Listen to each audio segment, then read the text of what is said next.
The movie Big Short is based on actual events that happened during the 2008 crisis. All the characters in the movie are based on real people. In the previous video, we explained who the real-life Jared Vennett is. One of the central characters in the movie is Mark Baum. Mark Baum's character was based on the real-life Steve Eisman. Before becoming a hedge fund manager, Steve Eisman initially worked as a corporate lawyer. His parents were working as brokers at Oppenheimer Securities, and they told Steve that if he wanted to learn about Wall Street, then the best way was to work as an equity analyst. Eisman started to work as an equity analyst.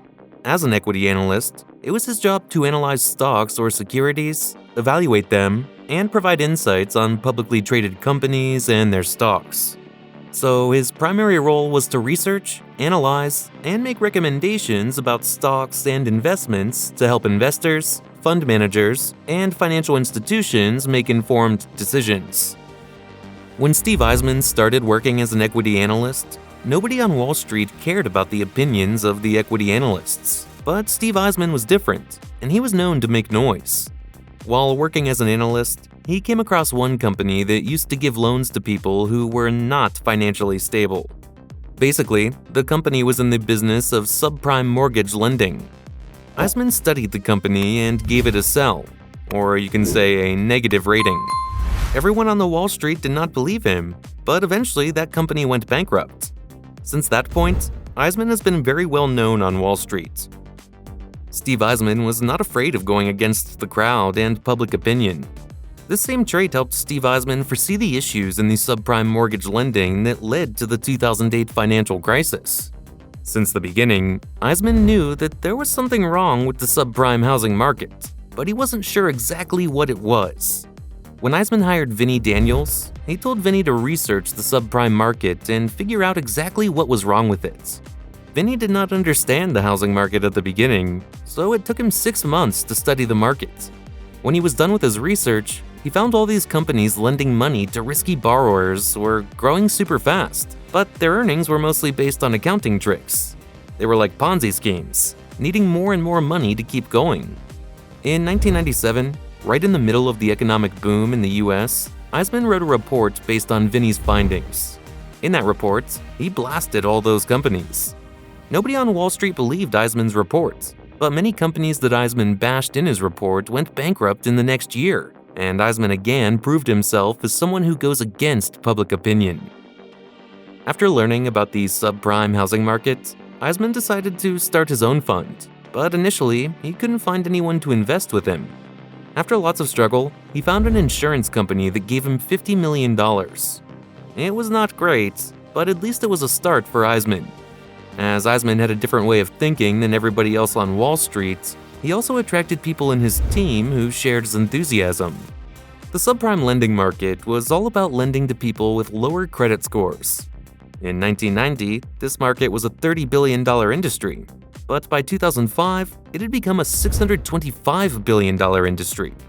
This was alarming because it meant a massive amount of money was being lent to high-risk borrowers, and the terms of these loans were becoming even riskier as more of them had adjustable interest rates, making it unclear how much borrowers would owe in the future.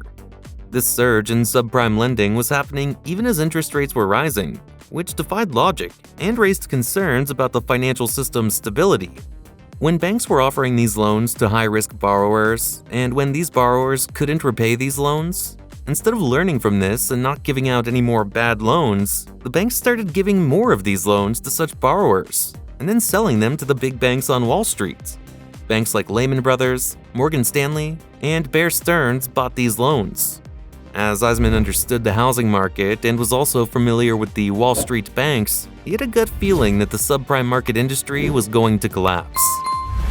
When Jared Vennett, aka Greg Lippman, met with Steve Eisman and his team, they didn't trust Lippman. Studying the bond market for a long time, Steve and his team realized that they could trust no one in the bond market.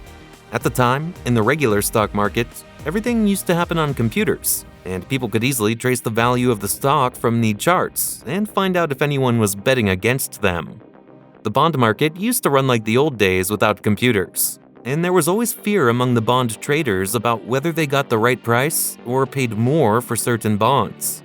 It was very difficult to find the actual value of the bond, so Steve and his team were very suspicious of any offers from the bond markets. When Steve Eisman first met Greg Lippmann, aka Jared Vennett, Eisman was already betting against the companies that originated subprime loans and the companies that constructed the houses. However, he was not completely satisfied with this method of betting against the housing market because it was expensive and much riskier for Eisman. Before meeting Greg Lippmann, Eisman did not know anything about credit default swaps. But Greg Lippmann explained to him the significance of credit default swaps, which convinced Eisman and made him invest in those swaps. The bad loans given by the banks were just the tip of the iceberg of the 2008 crisis. The real problem was the CDOs. CDOs are collateralized debt obligations. In one of our next videos, we will explain CDOs in detail.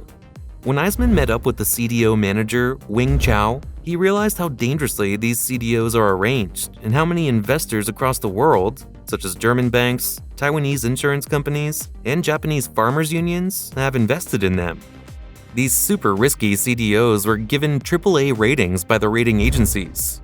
Even though many investors around the world had suspicions about the loans that were added to these CDOs, they primarily trusted the rating agencies' AAA ratings.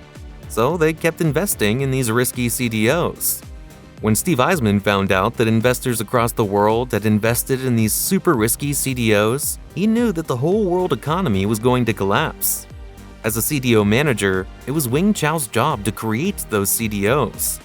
He knew the loans added to those CDOs were risky, and he also knew the rating agencies had given these CDOs fraud ratings.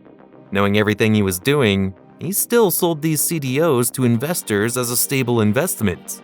Steve Eisman hated the CDO manager, Wing Chow. You are an incredibly big piece of shit. After that meeting, Eisman wanted him to suffer specifically. That's why Steve Eisman says that he wanted to short everything that Wing Chow was selling. Short everything that guy has touched. I want $500 million more swaps. Basically, Eisman bet the money against whatever bonds or CDOs Wing Chow had created. Before the crash, Eisman also tried to find out how much these big bank CEOs knew about how much their bank was in trouble. So whenever he met them, he would ask them simple questions about their bank's balance sheets. And from that, he could figure out that these CEOs also had no idea what was coming for them. When Eisman met the CEO of Bank of America for lunch, he asked him similar questions, and he didn't know anything. Eisman thought the CEO was dumb, and he shorted Bank of America, Lehman Brothers, Citibank, etc. He also wanted to short the bonds of Morgan Stanley, but his firm, FrontPoint, was working under Morgan Stanley, so he couldn't do it. At the end, when the market crashed, FrontPoint made a huge profit. In the movie, it is shown that Vinny is asking Mark Baum to sell their positions as soon as possible because the banks against which they made their bets were going to collapse, and if they went bankrupt, they wouldn't pay them. So they wanted to cash out of their positions before the collapse of these banks. In the end, the government bailed out these banks at the expense of taxpayers. Each and every character in the movie has a unique story of how they came together to invest in credit default swaps. To know the story of Jared Vennett and how much money he made during the 2008 crisis, we recommend watching this video.